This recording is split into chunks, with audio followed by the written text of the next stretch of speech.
용수에게 법을 전한 개성이에요. 오늘 배우는 개성이 비은 비현법, 비은 비현법. 숨지도 아니하고 나타나지도 아니한 법. 알았죠?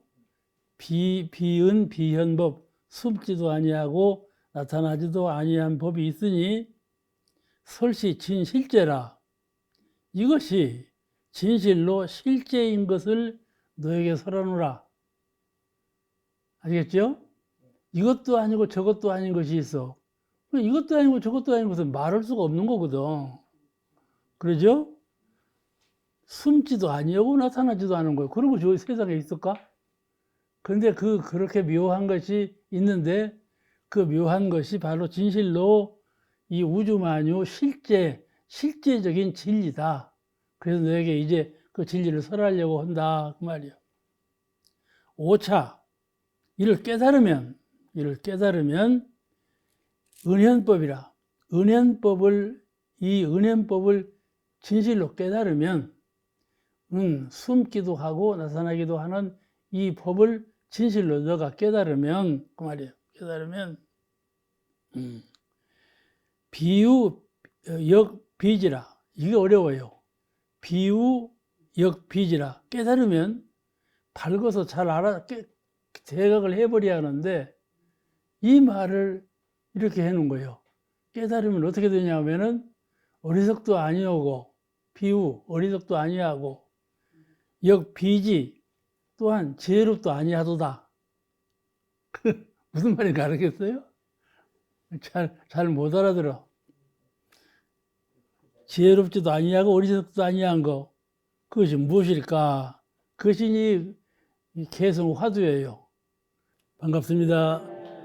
네. 법을 깨친 사람은 속으로는 지혜롭지만 겉으로는 어리석은 듯해요. 아시겠죠? 왜냐? 그 지혜를 보존하기 위해서, 지혜가 지혜로서 계속 밝게 하기 위해서 어리석은 듯해요. 경계 앞에서. 또는 겉으로는 나타나는 바로 어눌한 척해요. 어눌한 척해요. 그래야 옛날 우리 불가에 진울이라는 스님이 있었어. 진울. 눌자가 어리석다는 눌자예요. 진울이요. 지혜로우면 지혜롭지 왜 눌자를 붙여놔 거기다가. 지혜로우면서 어리석다 그 말이거든. 그러니까 이게 다 뜻이 있어. 이렇게 나는 그런 도를 닦아간다 그런 뜻으로 지은 말이겠지. 그러니까 불가에 이런 말이 있어요. 불보살은 항상 인과에 어둡지 아니하고 비우, 아까 그 계문에 비우 그랬죠? 어리석음이 없고 그랬어요. 이 하나의 진리를 깨달으면 비우, 어리석음이 없고 어리석음이 아니고 또 하나 비지, 지혜롭지도 아니하다 써놨는데 그 뜻이 불보살은 항상 인과에 어둡지 아니하고 그 말이 비우요. 비우, 어리석지 아니하고 꼭 깨달았어도요. 깨달음에 항상 상을 내지 아니한다. 그것이 비지요. 비지. 인과의 세상에 처해서도 어둡지 아니하고 그것이 비우. 항상 밝어. 그런데 깨달음에 이르러서도 항상 상을 내지 아니한다. 그것이 비지. 지혜로운 것을 상으로 나타내지 아니한다. 그런 말이에요. 자, 그 다음에 제14조 용수존자. 용수존자.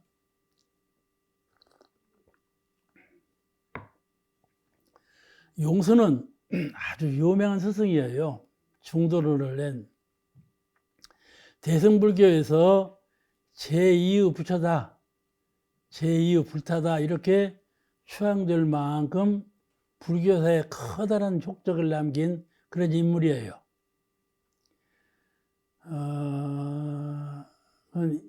어느 때 인물인가 하면은 2세기, 서기 200년, 또 300년 그 후반 전후반기에 살아신 분인데 역사가 분명치 않아서 이런 것이 분명치가 않아요. 구전으로 많이 전해오고 그래서 그분이 무엇을 했는가 하면은 서가모니 부처님께서 공을 사셨는데 그 공이라는 것은 철학적으로 내용성으로 이러이러한 것이다. 이걸 정리를 했어. 철학적으로 정리했어. 논리적으로 정리를 했어. 그게 중론이라 그래요. 중론. 서가모니 부처님께서 공을 사셨는데 공의 내용은 충사상이다. 그래서 이 충사상을 논리적으로 잘 전개를 했어. 그래서 지금 학자들이 용수 충사상을 굉장히 높이 알고 중요히 알고 연구를 해요. 그게 중론이야, 중론. 이 논리가, 그 중론의 그 논리가 간단하게 무엇으로 정리되는가 하면은 아공, 법공, 공역공. 나는 공한 것이고 법도 공한 것이고 공이라는 생각도 공한 것이다. 아공, 법공, 공역공. 그런 논리예요.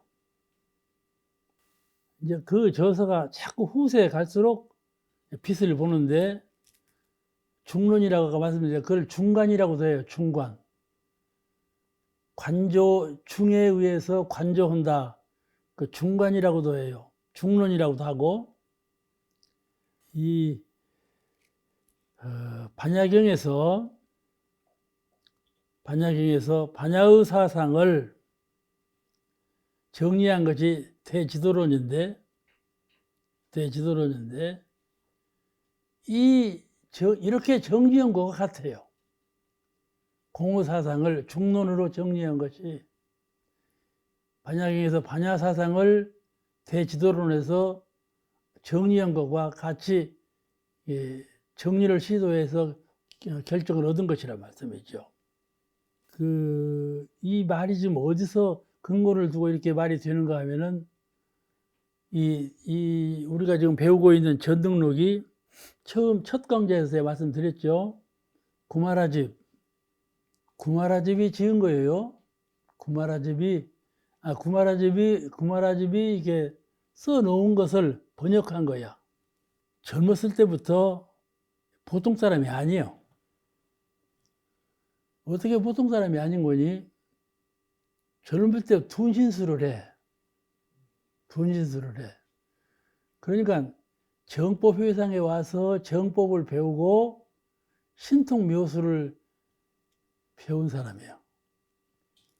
그러니까 정산용님께서 그 말씀하셨죠. 먼저 정법을 배우고 신통을 해야지. 신통부터 먼저 하면 퇴전을 해.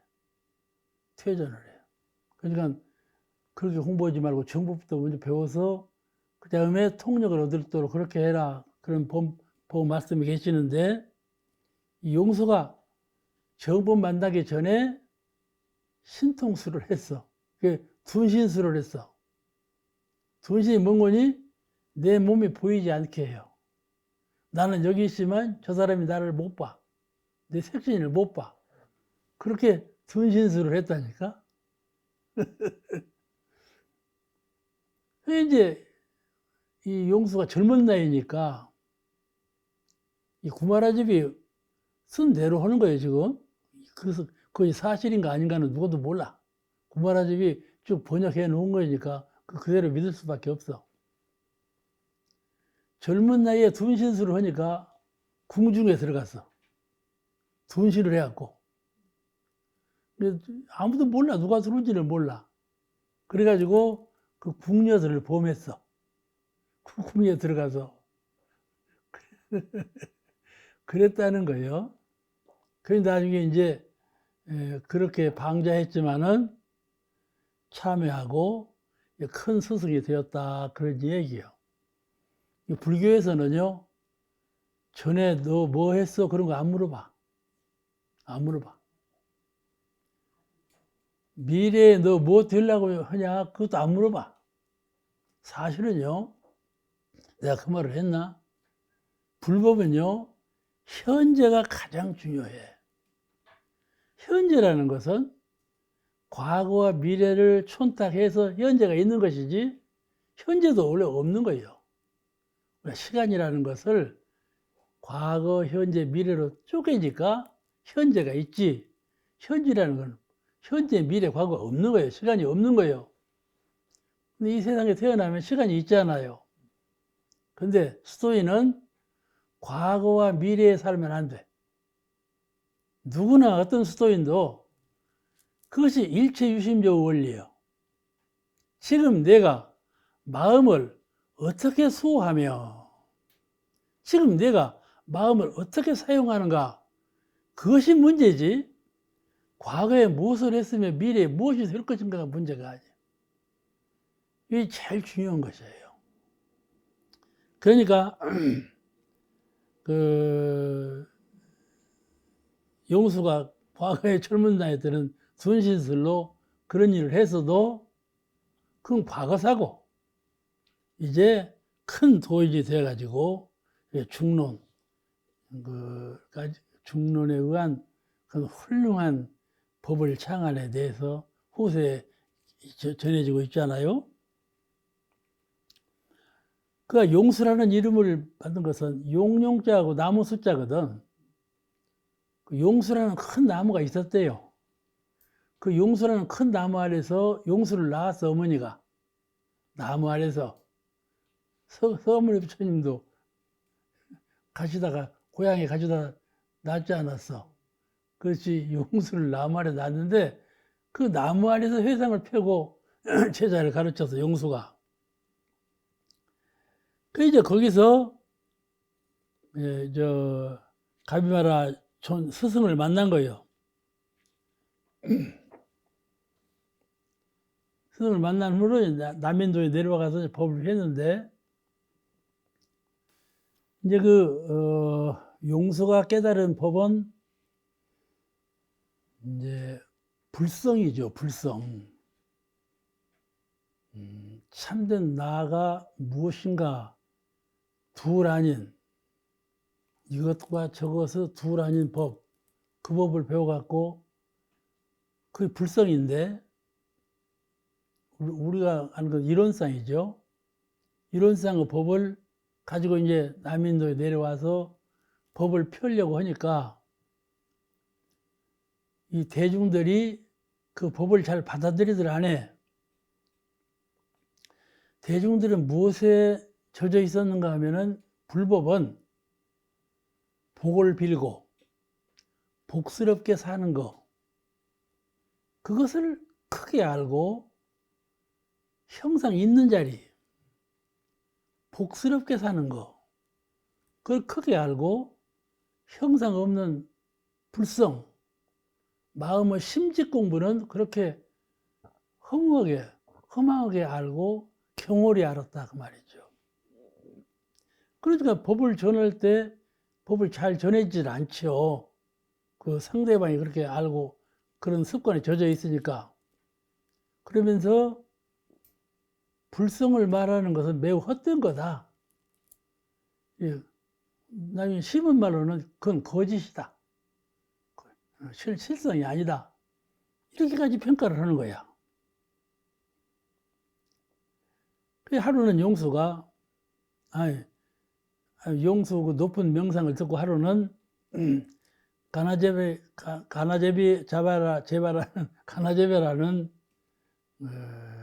제자가 용수를 찾아왔어. 가나제베가. 인도 사람들 이름이 이렇게 어려워요. 가나제바가 용수를 찾아왔어. 근데 용수는 대인인지라 그 가나제바가 법기인 것을 간파했어. 첫눈에 보면 알아.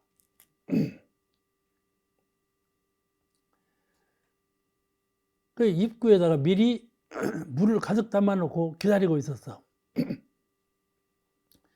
가나제바가 이제 용수를 찾아 배우려고 오는데 용수가 미리 알고 문 옆에다가 그릇에다가 물을 가득 담아서 담아놔뒀었어. 어떻게 하는가 두고 보자 하는 것이죠.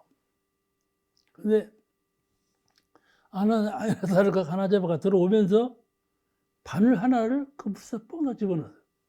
들어오면서 물그릇에다가 바늘 하나를 펑 집어넣었어. 그러니까 아, 저기 법기로구나. 깨달은 바가 있는 사람이로구나. 유주삼이요. 주인공이 있는 사람이요. 그래서 그가 법기인 것을 증거했다. 그런 말씀이에요.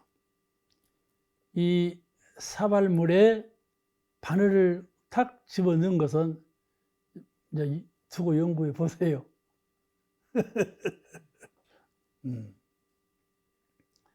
바늘은 날카로운 거죠. 한 점이요. 물은 유연하고 가득 찬 거고요. 그런 건데 그걸 보고 법기인 것을 알았다 그 말이에요. 그건 내가 서른 것보다도 한번 연마해 보시는 것이 좋아요. 그 후부터 가나제바가 들어와서 용수문화에 들어와 공부하면서부터 모든 제자들이 불성이 무엇인가를 연마하기 시작했다. 그렇게 전해져 오고 있어요. 불성이 무엇인가를 연마하기 시작해서 이제 불성에 관한 설법을 간절히 듣고 그런 내용을 바탕으로 해서 회상이 자꾸 커졌어. 용수문화의 회상이 커졌어. 그래 이제 용수존자가 불성이라는 것은 크지도 않고 적지도 않고 또 넓지도 않고 좁지도 않고 복도 없고 가품도 없다. 다 복을 구하는데 복도 없고 가품도 없다. 죽지도 않고 낫지도 않는다. 이렇게 말을 했어. 제자들이 불성에 대한 관심이 높아지니까 불성이 무엇이니꼬 하고 물어. 불성이 무엇이니꼬. 형상 없는 마음이라는 건 뭡니까? 물은 거예요. 그 불성이라는 건 영혼이죠. 영혼이요. 영혼이 무엇입니까? 하고 물은 거예요. 그래서 그 대답을 크지도 않고 적지도 않고 넓지도 않고 좁지도 않고 복도 없고 가품도 없다. 죽지도 않고 낫지도 않는다. 그렇게 대답했다니까. 그 용수님자 그렇게 말을 마치고 나서 고요히 앉아서 당신의 몸을 보이지 않게 해버렸어. 제자들이 불성이라는 무엇입니까? 하고 물으니까 불성이라는 건 이런 거다. 설명을 하고 앉은 자리에서 몸을 안 보이게 해버렸어. 몸이 안 보여. 그러면서 말씀만 한다 이 말이야. 광명만 놔두고 이제 몸은 안 보이는 것뿐만 아니라 이루는 광명, 이 둥근 광명만 나타내고 말씀만 들리니까 그 수석제자 아까 가나제바 말을 했죠. 가나제바가 들어올 때 물속에 바늘 하나를 던졌다고. 그 가나제바가 다른 제자들에게 설명하기를 이 모습이 용수존자의 불성을 가르치는 바다. 용수존자가 지금 우리에게 불성이 이런 것이다 하고 보여주는 것이다. 설명을 했어. 이걸 무상산매라고 그러는데 삼매경에 들어서 성품의 광명을 그대로 발현시킨 모습, 이 모습을 보여주는 것이거든요. 이 모습이 꼭 보름달 같아. 보름달 같아. 그래서 우리도 마음 가운데 10월 마음달만 있으면 생사가 두렵겠습니까? 무엇이 아쉬운 것이 있겠습니까? 윤회도 두렵지 아니하고 생사가 두렵지 아니하고 마음딸만 있으면 그걸 이루는 광명이라고 그래요. 이루는 광명을 회복한다면 이 불성의 이치와 모습이 불성의 모습과 이치가 이러한 것이다 말씀이죠. 이런 것이요. 그래서 아주 확연히 비고 박은 것이죠. 확연히 비고 박은 것이요. 확연히 비었다는 말은 아공, 법공, 공약공 아무것도 다 비워버린. 그게 비워버리고 나니까 무의자연으로 성품 광명이 발현되어서 이루는 광명이 나타난 것이죠. 볼과 같이.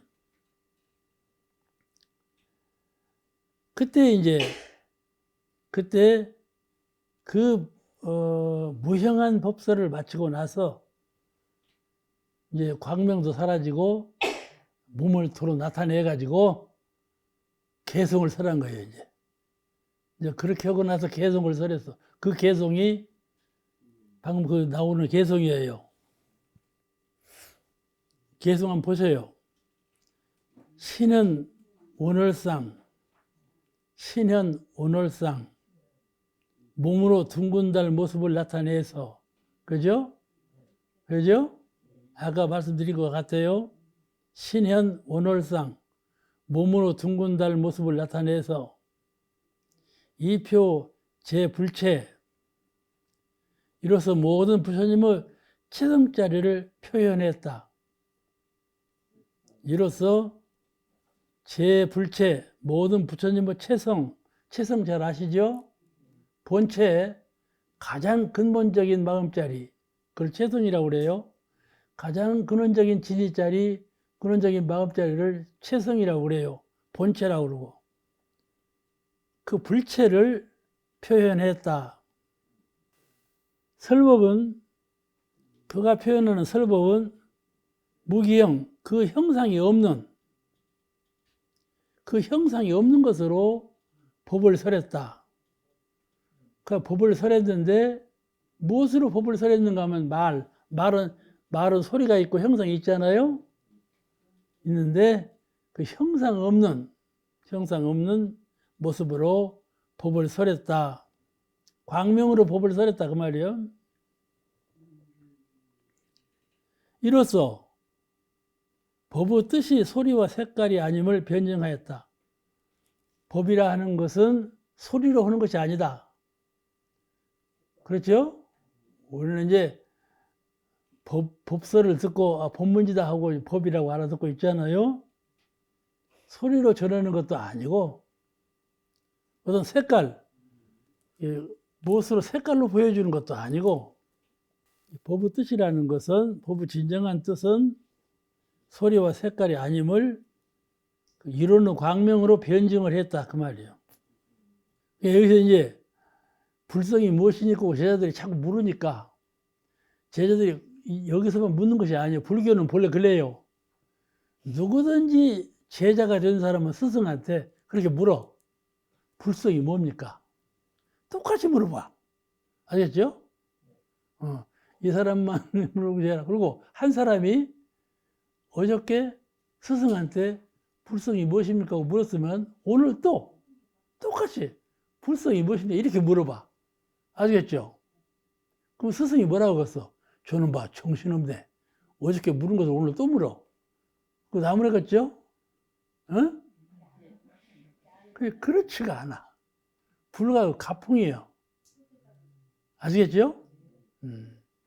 이것이 해문을 열어가는 거예요. 의도 공부가 이런 것이요. 알고 있으면서도 물어봐. 아시겠죠? 여러분 그렇게 해봤어? 아는 건 안 물어봐. 나 뻔히 알고 있는데 뭐. 이제 우리가 이론상 사은 사막 다 알잖아. 교무님한테 물을 것이 없어. 그게 처음에는요 법인문답 시간이 있었어. 법회 시간에 법인문답 시간이 있었어. 그것이 없어져 버렸어. 묻는 사람이 없어. 왜 묻는 사람이 없는가? 공부를 안 했기 때문에 그래요. 교도들이 진실한 공부를 하기 때문에 묻질 않아. 묻는 것은 아는 것을 묻는 거예요. 모르는 거 묻는 것은 뭐 당연한 것이고, 불교 법원은, 법위문답은 아는 걸 묻는 거예요. 왜냐하면은 깨닫기 위해서 묻는 거예요. 아는 것만으로는 깨달으면 안 돼. 깨달음에 도달할 때까지 물어. 그러니까 이 이치를 말로 설하는 것이 아니고 형상으로 보여준 것이다 이 말이죠. 이것이 불성이다 이렇게 보여준 거예요. 그 후에 열반기에 당해서 이제 돌아가시게 됐어. 그런 법을 전해놓고 열반기에 당해서 가나제바에게 이제 진짜 개성을 주었어.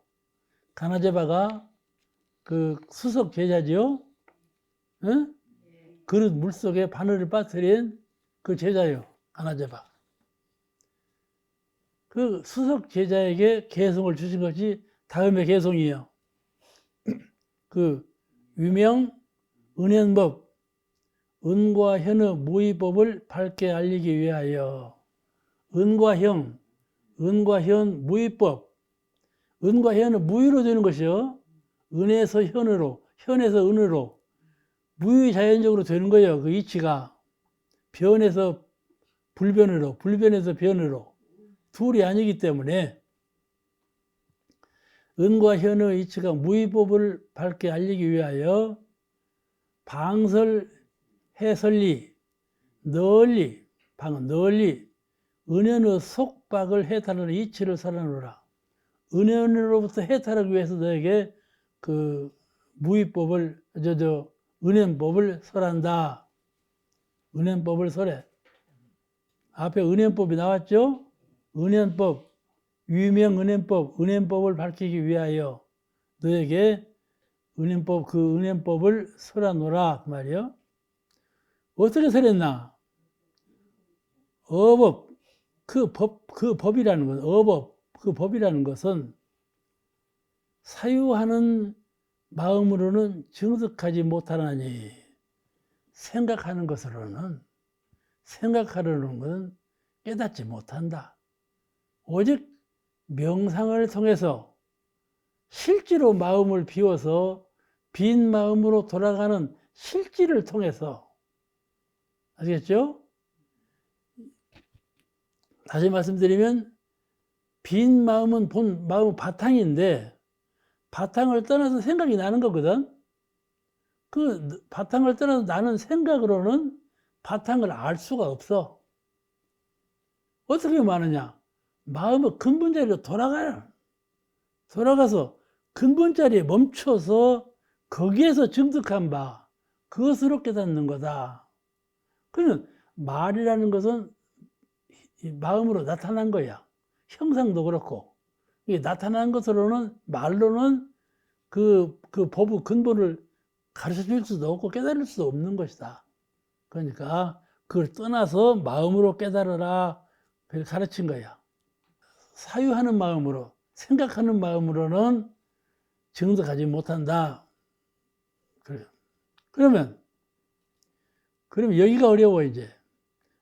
생각하는 마음으로는 증득하지 못하나니 무진 성냄도 없고 무희 기쁨도 없는 그걸 깨달으라. 성냄도 없고 기쁨도 없는 그게 뭔 말일까요? 성낸다는 말은 사람이 어쩔 때 성을 내는 거니? 내가 잡고 있는데 뺏어가. 성이 나 안 나? 그렇죠? 부부간에 잘 살아. 그 남편을 먼저 뺏어가 버려. 그러죠? 왜 뺏어가냐? 그러는 거예요. 왜 하필 내 남편을 뺏어가냐? 그럴 것 아니에요? 그러듯이 있는 것은 내가 잡은 것은 무의로 사라질 수밖에 없어. 손으로 뭘 잡아봐. 이 새로 싹 빠져가 버려. 아무리 잡아도 도망가 버리잖아. 잡아도 도망가. 그 사람이 진심이 나. 어째 이런다냐? 여기 진심은 싫어한다 그 말이야. 싫어하는 마음이야. 그래서 아기를 낳으면 어째요? 애기랑 울어요. 싫어요. 싫은 표정을 우는 거예요. 그런데 웃어. 좋아. 두 가지 표현만 해. 애기라는 것은 웃고 울고. 이게 싫은 것하고 좋은 것, 이 두 가지밖에 없어. 애기하게 되는. 여기서 진이라는 것은 싫은 것이고, 희라는 것은 기쁜 것이요. 진과 희, 싫음과 기쁨. 그 두 가지. 그 두 가지에 흐르지 말라. 싫어하지도 말고 기뻐하지도 말아라. 왔다가 가. 다 왔다가 가. 있다가 없어지고. 그죠? 그것에 진심을 내지 싫어할 마음을 내지 말라. 또 없다가 있어져. 그것에 기뻐하지도 말라. 기뻐하지도 말라. 그거 뭐요? 송장이요? 송장되는 거예요. 송장되는 거야. 송장되는 거야. 본래 본심은 송장 같아. 송장 같아. 그 본심자리를 놓지 말라 그 말이에요. 그게 도예요. 그게 중도라고 그래요. 용수가 주장하는 것이 중도예요. 이것과 저것에 치우치지 말아라. 중간자, 중도를 항상 지켜라. 그것이 법이요 불이다. 그 자리가 부처요 법이다. 알겠죠? 이 사람은 늘 기쁘고 싫고 둘 중에 하나로 묶여져 있어. 근데 그 마음에 푹 집어지 말고 흘러가지 말아라. 그 말이에요. 그래서 용수 개성은 매우 난해해. 용수가 유명한 보살이니만큼 개성도 난해해. 뭔 말인가? 못 알아듣겠어. 용수 중도 사상을 잘 이해해야 이 번역이 돼야 해야 진정한 의미를 이해할 수가 있는 것이에요. 다시 말하면 법을 말할 때 내가 지금 제가 법설을 하잖아. 법을 말할 때 법을 벗어나는 중간을 해야 되고 말할 때 또 법을 들을 때 법 외의 격에 법에 얽매이지 말고 법 외의 진리를 잘 해득하래. 그래야 된다 그 말이야. 법이라는 것은 귀로 듣고 뇌수로 판단하는 아르마리의 법이요. 근데 그 법이 가르치는 진정한 의미는 뇌수로 판단하는 것이 아니에요. 근본적인 지혜에 있는 것이지. 그러니까 알고 모르고 기쁘고 성내고 하는 것에 치우치지 말고 중도 입장에서 법을 이해해야 된다. 이 말을 다른 말로 바꾸면 법을 들을 때 텅 빈 마음으로 들어라. 자기 주의 주관을 갖고 법을 듣지 말고 자기 무슨 판단력을 가지고 옳다 그르다 하지 말고 텅 빈 마음으로 법을 들으라. 법을 설을 때에도 그래요. 법을 설을 때에도 이것이 꼭 옳다고 꽉 쥐고 법을 설하지 말라. 그 법이 중도에 맞게 모두 해탈법으로 법을 설하지 이것이 꼭 옳다고 자기 주장에 의해서 법을 설하지 말라 그 말이에요. 그것이 용수가 가르치는 중도 사상이에요. 항상 초월자의 입장에 있어라. 어렵겠죠? 그런데 자꾸 해버릇 하면 쉬워요.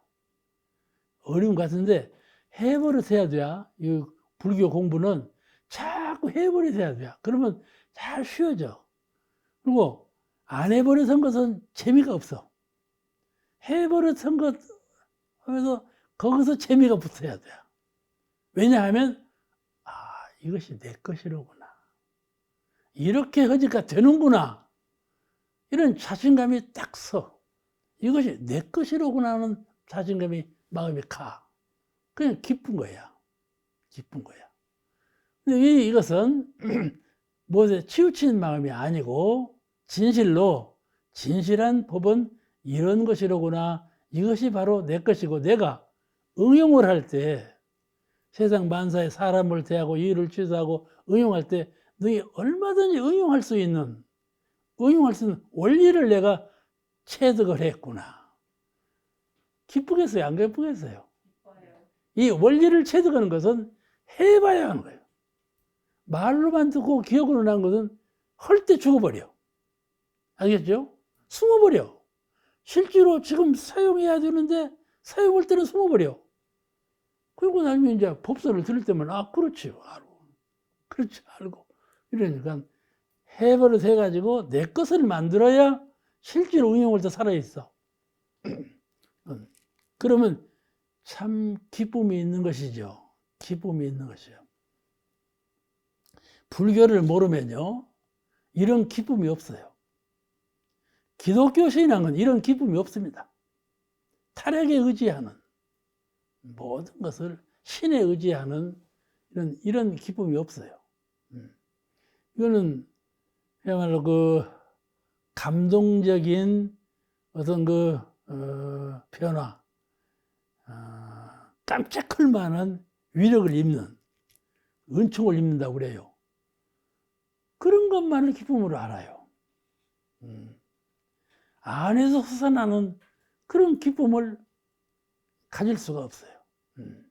그러니까 영원한 보배는 자기가 안에서 갖추고 있는 것이 영원한 보배지, 밖으로부터 오라오는 깜짝한 거, 그건 영원한 보배일 수 없고 진실로 오랫동안 신뢰할 수가 없는 것이죠.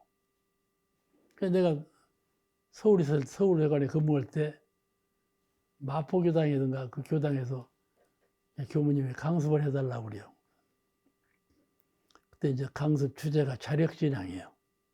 자력신앙. 자력신앙에 대해서 얘기를 했어. 그 3일 동안 줄기차게 그것만 얘기하니까 다 퍼버린 거예요. 내 안에 있던 거 다 퍼버렸어. 그랬는데 감상담 시간이 돌아왔는데 감상담을 하더라고요. 교도한 분이 감상담을 기독교인이었어. 할머니인데 당연히 기독교인이었는데 이번에 강습을 통해서 자력신앙에 대해서 듣고 보니까 당신이 그랬다는 거예요. 당신이 원불교로 들어온 것 이유가 하나님께 빌고 빌었어. 이걸 해달라고. 그렇게 빌었는데 안 되는 거야. 안 되는 거야.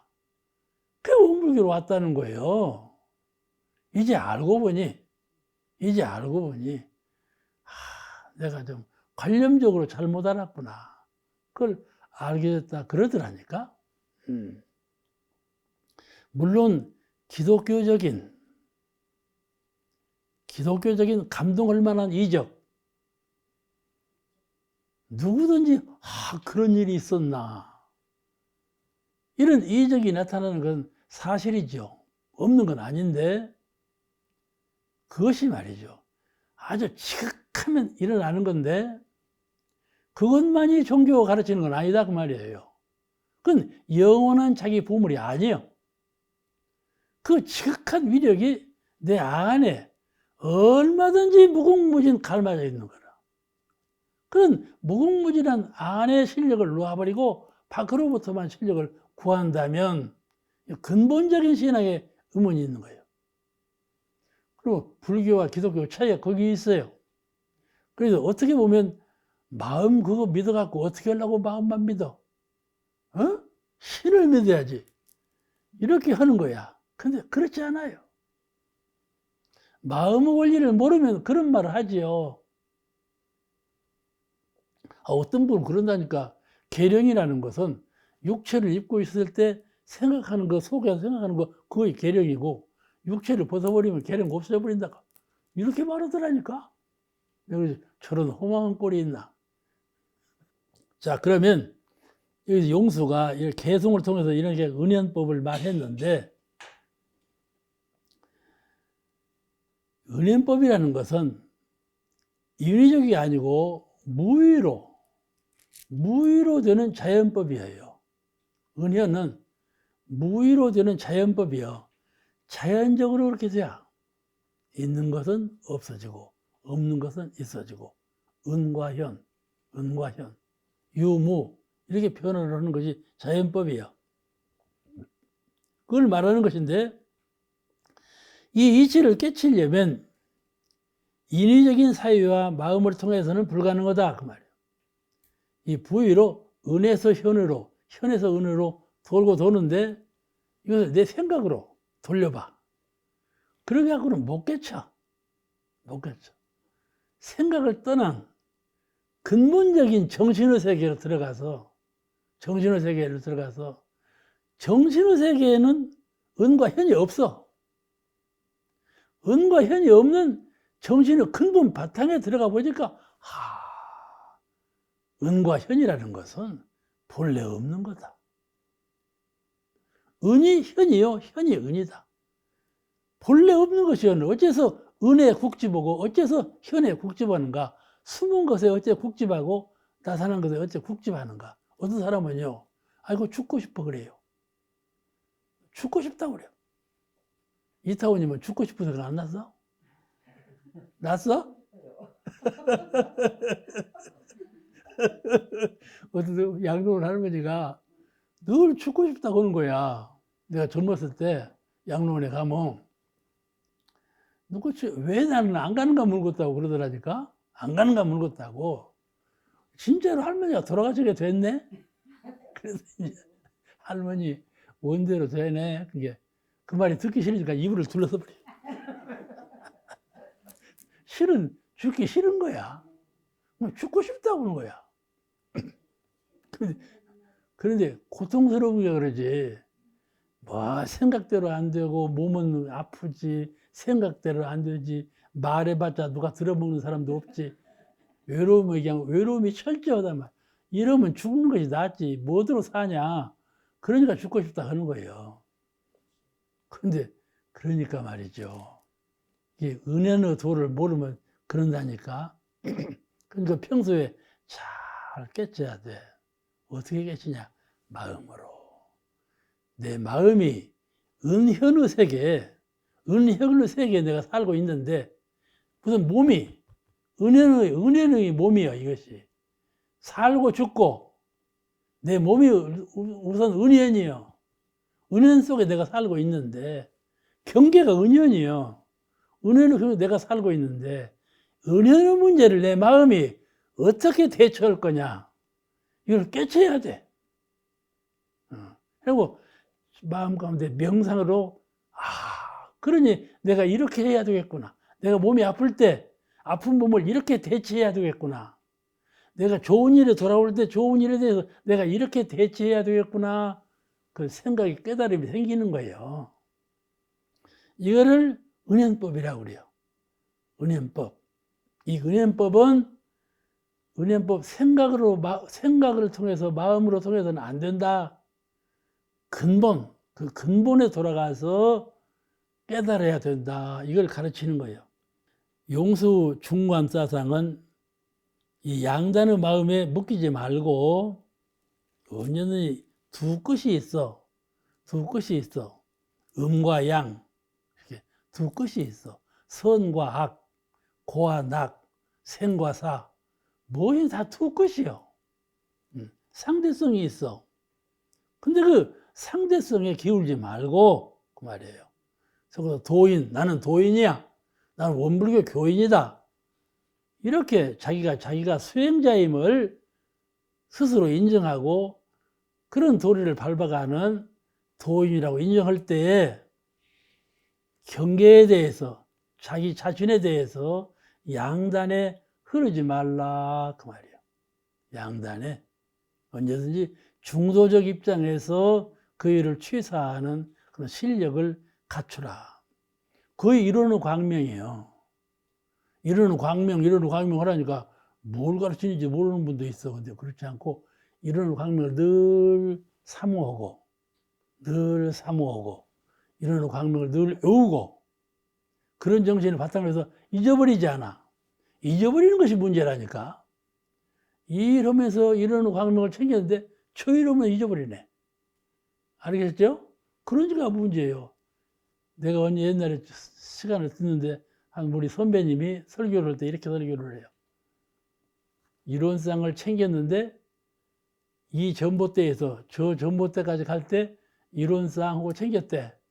근데 이전 못해서 저전 못해 가기 전에 이론상을 잊어버려. 그렇게 안 되더라. 그렇게 말을 하더라. 그래서 그거 좀 그렇다. 그렇게 외부 경계가, 바깥 경계가 우리 가만두지 않아. 이걸 기독교에서는 마귀라고 그래요. 마귀. 그러죠? 마귀가 쳐들어왔다고 그래요. 이렇게 마가 들어와. 이걸 법으로 대체해서 말을 항복해야죠. 항복하는 것이 그냥 주먹질해서 항복하는 것이 아니라 마음의 깨달음으로 잘 취사를 해. 고요하게. 마음은 고요한 것이요.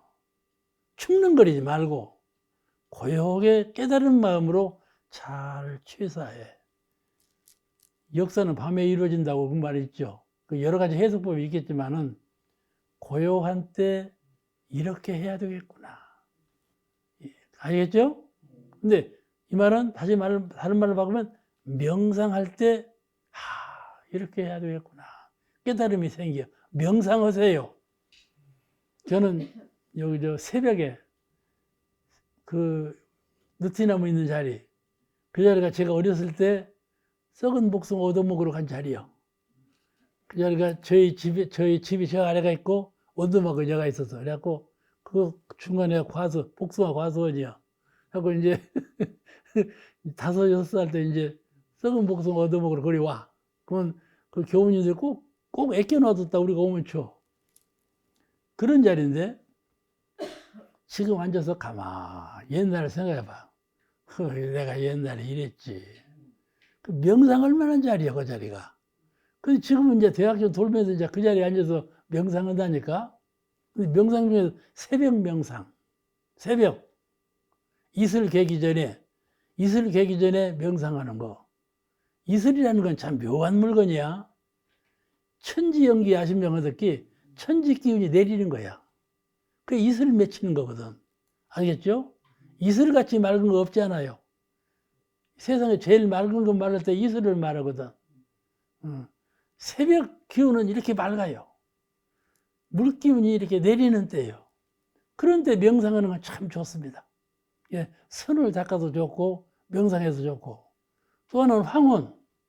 해가 저녁할 때 노란 물들이면서 질 때 모든 무상을 느낄 때 저는요 옛날에는 가을이 돌아오면 기뻤어요. 가을이 돌아오면 기쁘다니까. 여행도 가야 되죠. 그러죠? 요새는요 가을이 오니까 슬퍼지더라니까. 묘한 감상이요. 그 묘하대. 옛날에는 그런 감정을 안 가졌거든. 가을이 오면 슬퍼져. 왜 그래요? 이게 말이에요. 곧 죽겠구나 그러는 거야. 그러니까 슬퍼질 수밖에 없지. 그러잖아요? 그러니까 이런 것이 경계를 통해서 나에게 돌아오는 인상이에요. 그런 것에 중도를 행하라. 중도를 사유하라. 슬퍼할 거 없다. 그러죠? 슬퍼할 것 없다. 중도를 행하지 않으면요, 참으로 슬퍼져요. 근데 슬퍼할 것 없다. 그죠? 이 일도 그래요. 내 나이가 지금 몇 살인데, 그만뒀자. 전화로 와요, 저번에도. 인사님, 이제 강의 좀 그만해요. 그런다니까요. 정산정사 끝나니까요. 이제 그만해. 내 여동생도 그러더라니까. 이제 오빠 그만해. 그런다니까요. 근데 말이죠. 나는 그렇지 않거든요. 나는 그렇지 않아요. 이것이 말이죠. 그 생각하는 기본이 다른 거예요.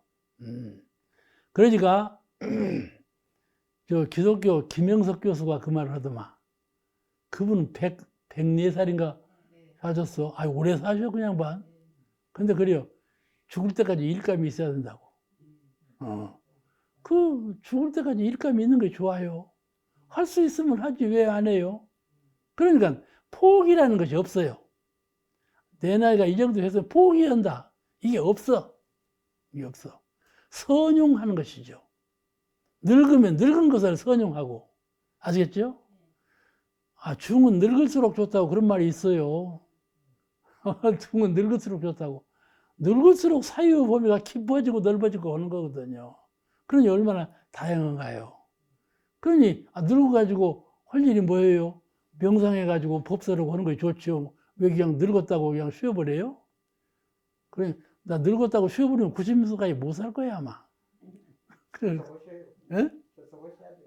그러니까 그런데 특히 이제 여러분께서 말이죠. 개성이라고 하면 아이고 어려워 안 돼. 가기 싫은 거예요 개성이. 그게 지금 다 오시잖아요. 이렇게 다른 거예요. 이게 여러분은 특별한 분들이요. 특별한 분들이요. 이게 차원이 제일 높은 공부예요. 개성 공부가. 그리고 모든 스승들이 돌아가실 때 하는 법문이에요. 이게 아주 농축된, 말로 할 수 없는 그런 농축된, 요약된 그런 법문이거든요. 그러니까 이게를 해결해야, 이건 키와 같아요. 키. 알겠죠? 키, 열쇠를 열 때 키가 있어야죠. 교리를 해석할 때 이 열쇠가 이 개성에서 다 여기서 나와요. 간단하고 함축된 법문이기 때문에 어렵긴 어려워도 그러나 요령을 잘 들으면 어려운 것이 아니에요. 그렇게 꼭 어려운 것만 아니다 그 말씀이죠. 활용 범위가 훨씬 넓고요. 10,000가지 법문을 들어서 기억하는 것보다도 이 개성의 진위를 잘 파악해서 한 까닭을 얻으면 그 까닭은 어부가 별의를 얻은 것 같아요. 어부가 고기를 잡을 때 그물을 확 던지잖아요. 그래도 별이는 안 놔요. 이 별이만 잡아당기면 고기가 싹 잡히는 거야. 이 개성 공부가 이 별이 같은 거예요. 아시겠죠? 이걸로 잡아당기면 다 안 걸리는 것이 없어. 그러니까 이 개성 공부는 매우 중요하고 어려운 것 같으나 쉽게 받아들이면 쉬운 거다. 그렇게 하시고 공부하시기 바랍니다. 오늘 강의 여기서 마치겠습니다.